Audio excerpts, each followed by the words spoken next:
प्रिया को कॉल आता है कि उसके पति विनोद ने आत्महत्या कर ली है। वह उस वक्त घर से कुछ दूरी पर अपने बैंक में थी। पेशे से वह एक बैंक में अकाउंटेंट थी। वह कॉल पर ये दुखद सूचना सुनते ही चीख मार कर रोने लगती है। स्टाफ के लोग उसे संभालते हैं और उसे घर ले जाने लगते हैं। प्रिया और विनोद बचपन से ही साथ में पले बड़े थे। विनोद और प्रिया के पिता बिजनेस पार्टनर भी थे और अच्छे दोस्त भी, तो आगे जाकर उन्होंने ये दोस्ती को रिश्तेदारी में बदला और दोनों की शादी कर दी।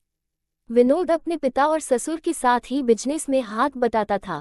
जीवन अच्छा चल रहा था, दोनों के बीच प्रेम भी बहुत था। विनोद को कभी प्रिया से किसी चीज की शिकायत नहीं थी। प्रिया भी मानो सर्वगुण संपन्न थी। जितनी वो प्रोफेशनल थी उतनी ही घर के कामों में भी माहिर थी। प्रिया को भी कभी विनोद से किसी प्रकार की शिकायत नहीं रही थी।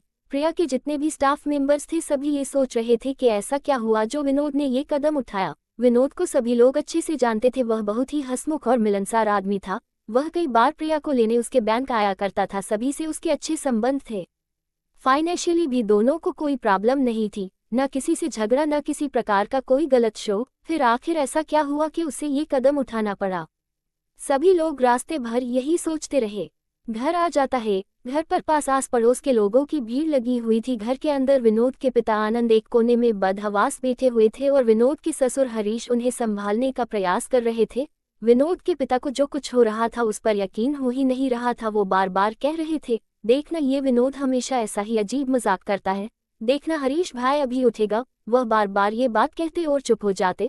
उनकी ये हालत किसी से नहीं देखी जा रही थी। सभी आसपास के लोग भी यही सोच में गुम थे कि ऐसा सज्जन और मिलनसार और हमेशा खुश रहने वाला व्यक्ति आखिर ऐसा कर कैसे सकता है। जितना लोगों को विनोद का दुख था उतना ही आश्चर्य भी था कि विनोद ऐसा कैसे कर सकता है। कुछ देर बाद पुलिस भी मौके पर आ जाती है। इंस्पेक्टर चेतन और उनके कुछ हवलदार वहां पर आकर शव और आसपास की चीजों का मुआयना करने लगते हैं।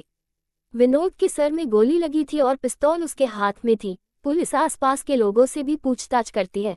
फिर शव को पोस्टमार्टम के लिए पहुंचा दिया जाता है। इंस्पेक्टर चेतन, प्रिया और उसके पिता और ससुर से भी कुछ पूछताछ के लिए पास जाते हैं, लेकिन उन लोगों की हालत देखकर बाद में बात करने के लिए कहकर वहां से निकल जाते हैं। पोस्टमार्टम के बाद विनोद की बॉडी परिवारजनों को सौंप दी जाती है।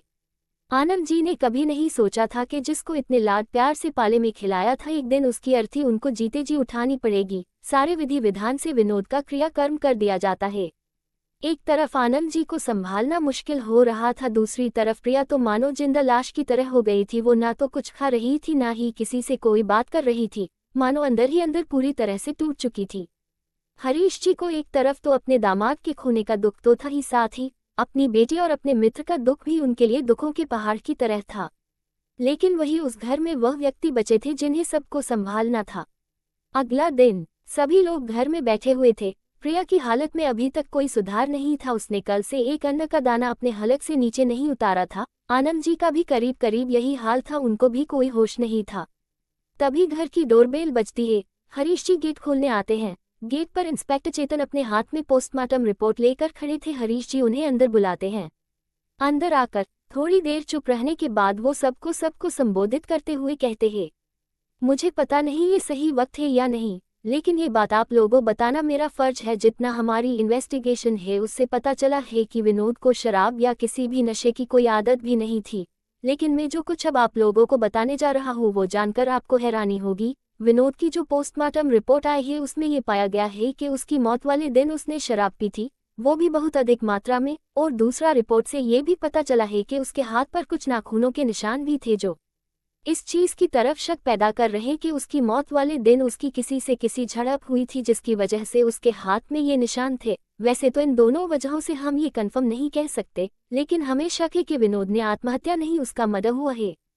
ये सुनकर सभी लोग शॉक्ड रह जाते हैं।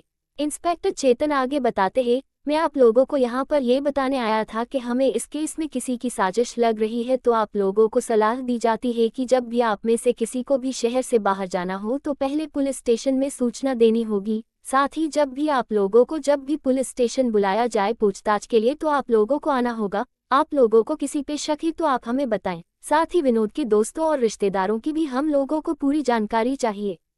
साथ ही मैं आपको ये भरोसा दिलाता हूँ अगर मेरा शक सही है तो बहुत जल्द वो कातिल जो भी हो पकड़ा जाएगा।